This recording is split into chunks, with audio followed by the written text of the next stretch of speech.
السلام علیکم ورحمۃ اللہ وبرکاتہ. الحمد للہ الذی ارسل رسولہ بالہدى ودین الحق لیظہرہ علی الدین کلہ والصلاة والسلام علی سیدنا محمد وآلہ وصحبہ اجمعین اما بعد. حاضرین و ناظرین، یہ درس نمبر 693 ہے. سورہ اعراف کی 2 آیتوں کی آج تلاوت اور تشریح کی جائے گی. آیت نمبر 152 اور 153، 152 اینڈ 153. چلیے سب سے پہلے ان 2 آیتوں کی تلاوت کرتے ہیں، لفظی ترجمے اور ترجمے کے بعد تشریح کرتے ہیں. اعوذ باللہ من الشیطان الرجیم، بسم اللہ الرحمن الرحیم. ان الذین اتخذوا العجل سینالهم غضب من ربهم وذلة في الحياة الدنيا وكذلك نجزي المفترين والذين عملوا السيئات ثم تابوا من بعدها وآمنوا إن ربك من بعدها لغفور رحيم. صدق اللہ العظیم.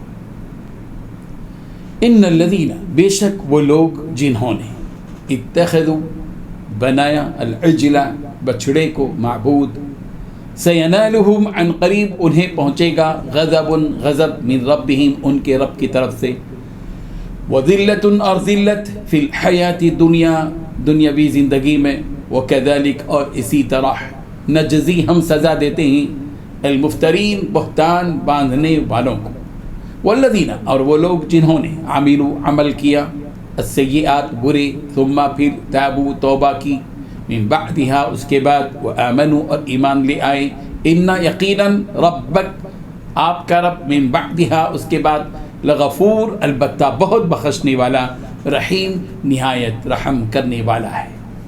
ترجمہ یوں ہے، اللہ تعالیٰ نے فرمایا جن لوگوں نے بچڑے کو معبود بنا لیا تھا ان پر اللہ کا غضب واقع ہوگا اور دنیا کی زندگی میں ذلت نصیب ہوگی، اور ہم افترا پردازوں کو ایسا ہی بدلہ دیا کرتے ہیں.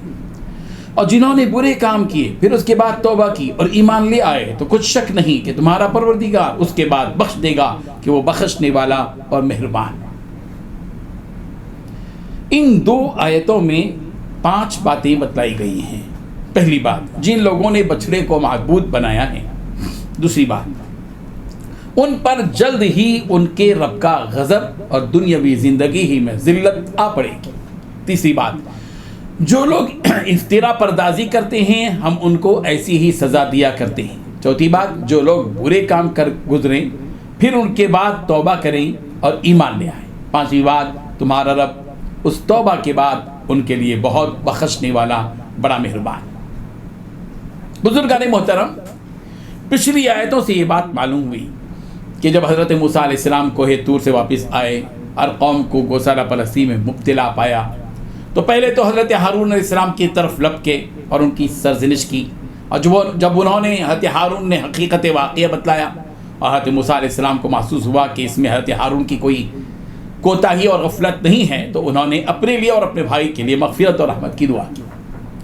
اور جو لوگ گوسالہ پرستی میں مگن تھے ان کے بارے میں اس آیت میں وعید بیان کی گئی کہ جن لوگوں نے بچڑے کو معبود بنا لیا، ان الذین اتخذوا العجل، جن لوگوں نے گوسالہ پرستی اختیار کی، بچڑے کو معبود بنایا، سینالہم غضب من ربہم ان کے پروردگار کی طرف سے ان پر غصہ پہنچے گا، غضب پہنچے گا. یہ تو پھر اس کے بعد وہ ذلت فی الحیات الدنیا اور دنیاوی زندگی میں ذلت پہنچے گی.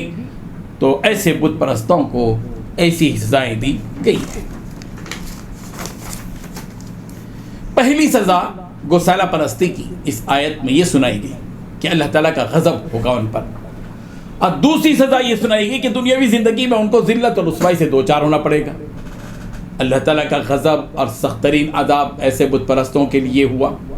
سورہ بقرہ کی آیت نمبر 54 میں اسے یوں بیان کیا گیا، وَإِذْ قَالَ مُوسَىٰ لِقَوْمِهِ يَا قَوْمِ إِنَّكُمْ ظَلَمْتُمْ أَنفُسَكُمْ بِاتِّخَاذِكُمُ الْعِجْلَ فتوبوا الی باریکم فاقتلوا انفسکم.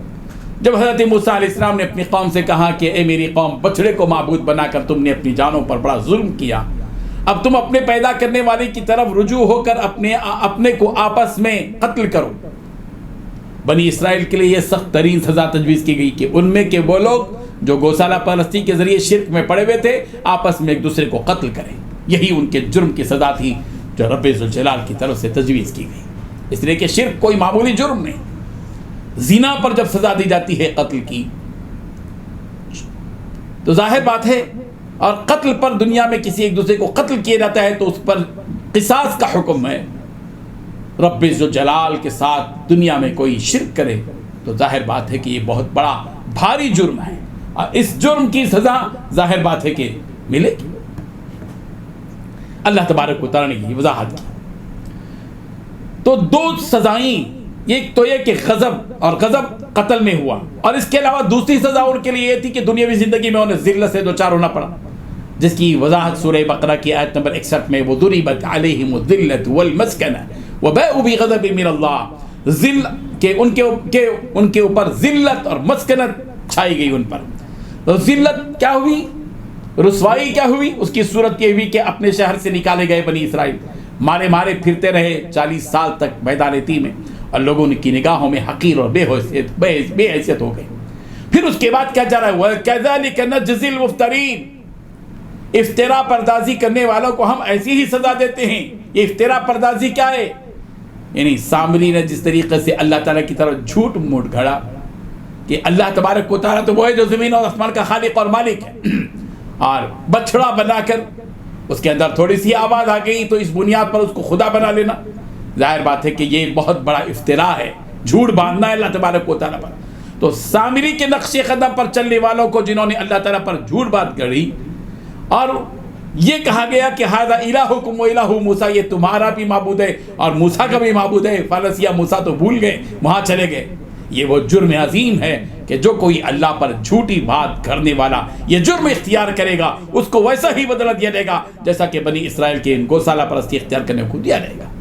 اس سے یہ نتیجہ بھی نکلا کہ اللہ کے دین میں افترا بازی کرنے والوں کا انجام ایک طرف تو اللہ کا غضب ہے اور دوسری طرف دنیا میں ذلت اور رسوائی ہے. اس کے بعد ایک اور حقیقت سے آگاہ کیا جا رہا ہے کہ جو لوگ ایمان لے آئے تو اپنے رب ذوالجلال اپنے بندوں پر بڑے مہربان ہیں.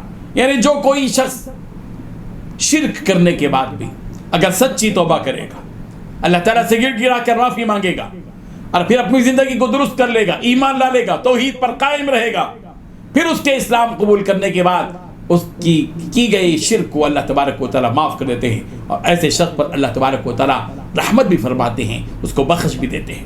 نبی کریم صلی اللہ علیہ وسلم نے ارشاد فرمایا الاسلام یہدم ما کان قبلہ، کہ اس مسلم کی روایت ہے اسلام لانا اس سے پہلے کے سارے برے اعمال کو ڈھا دیتا ہے. یعنی اسلام لانے کی وجہ سے اور کفر و شرک سے سچی توبہ کرنے کی وجہ سے وہ گناہ معاف ہو جاتے ہیں. اللہ تبارک و تعالی ہم سب کو اسی توحید پر قائم رکھے، اسی توحید پر ہماری امت آئے. وآخر دعوانا الحمدللہ رب العالمین.